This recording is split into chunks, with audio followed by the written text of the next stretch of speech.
पुणे शहराला विद्येचं माहेरघर मानलं जातं. नुकत्याच झालेल्या महापालिका निवडणुकीत 165 नगरसेवक निवडून आलेत. या लोकप्रतिनिधींच्या शैक्षणिक पार्श्वभूमीचा आढावा घेतला असता एक संमिश्र चित्र समोर येत आहे. सर्वाधिक 35% म्हणजे 61 नगरसेवक पदवीधर आहेत. ही शहराच्या दृष्टीने अत्यंत सकारात्मक बाब आहे. तर एकूण 25% म्हणजे 45 नगरसेवक हे 10वी किंवा त्यापेक्षा कमी, उदाहरणार्थ 2री, 4थी, 8वी किंवा 9वी शिकलेले आहेत. जमिनीवर काम करणाऱ्या कार्यकर्त्यांचा यात मोठा सहभाग दिसतोय. केवळ 8% नगरसेवकांनी पदव्युत्तर शिक्षण पूर्ण केलंय. तर 165 जागांपैकी भाजपचे सर्वाधिक म्हणजेच 119 नगरसेवक निवडून आले. तर राष्ट्रवादी काँग्रेस अजित पवार गट हा 27 जागांसह दुसऱ्या क्रमांकावर आहे.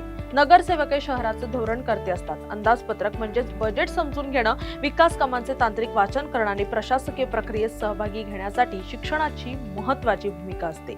मात्र त्याच वेळी अनुभवाच्या जोरावर अनेक कमी शिकलेले लोकप्रतिनिधीही उत्तम काम करताना दिसतात. पुणे महापालिकेत उच्च शिक्षितांसोबतच दांडगा जनसंपर्क असलेल्या अनुभवी कार्यकर्त्यांची सांगड पाहायला मिळणार आहे.